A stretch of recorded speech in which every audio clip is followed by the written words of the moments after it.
Welcome back. In parallel to the Global Agenda Summit, Dubai is also hosting the first global meeting of regional organisations.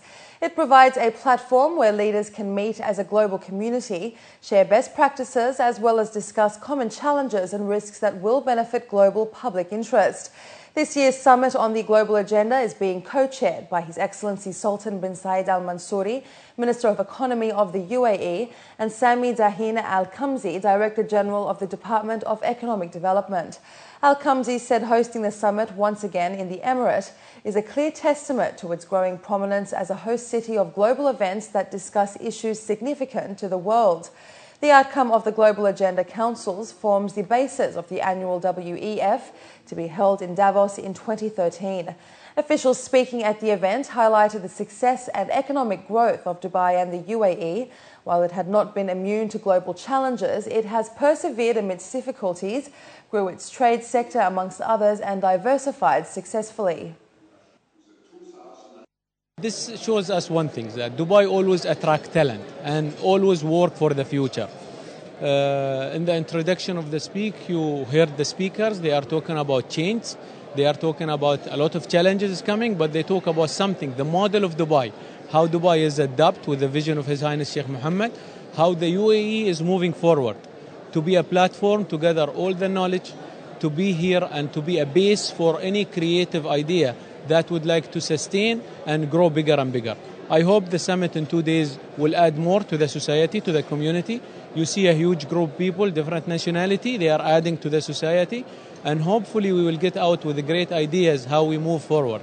In trade and exports, Dubai have achieved very good trend, growth trend since 2008. The export never dipped down.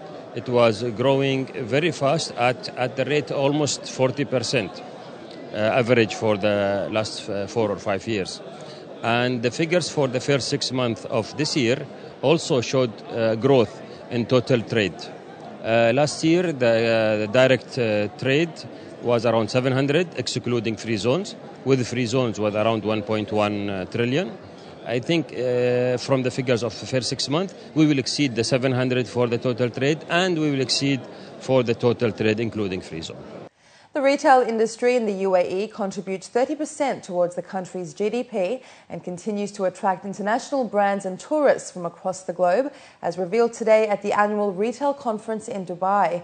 Consumers, retailers and investors are discussing the latest consumer behaviour trends, challenges and developmental plans within the Middle East and North African region. Delegates stressed today that the UAE has returned into positive territory and currently represents a stable and lucrative shopping haven. According to experts, middle-class consumers surpass the purchasing ability of other buyers in the market and fuel overall growth of the economy. Meanwhile, President of Burj-Aman Shopping Mall, Majid Saif Al Ghurair, stated that the centre will be undergoing a $100 million renovation project, which will be increasing the footfall, an element critical in retaining and gaining new customers. The figure we got from the economic department that retail contribute 30% of the GDP of UAE. So that's why we see the retail is very important for the economy of the UAE. That's why the government have really delegated a lot of the resources to develop that market and created the laws and the environments for that segment of the economy to grow. And Dubai always been a retail heaven or shopper heaven in the area, in the region, and this is one of the strong point of Dubai to provide in the region. Maybe this is one of the reasons where we decide to do the renovation also, because we want to have a segment of that market, a middle class market. I think it's, as they said today, that segment of the market growing very much in the region. We have a big young population in the region also. We're looking forward to attract them again in Burj-Aman. So in our expansion and renovation, we'll not only concentrate on the high end, but also will cater for the middle class market. Head of Retail for Jones Lang LaSalle, David McAdam, said that the retail industry in the UAE is constantly evolving and that periodic refurbishing and infrastructure improvements are crucial. Retail is constantly evolving, And to keep attracting people like you and me to be shoppers, you have to have something new and exciting and different. And the only way you do that is by reinvesting some of that capital that you're earning on a regular basis. Dubai had the honour of being one of 6 cities in the world to launch Microsoft's new operating system Windows 8 last week, and now tech lovers can get their hands on their first range of smartphones in the UAE as the first device was launched today in Dubai.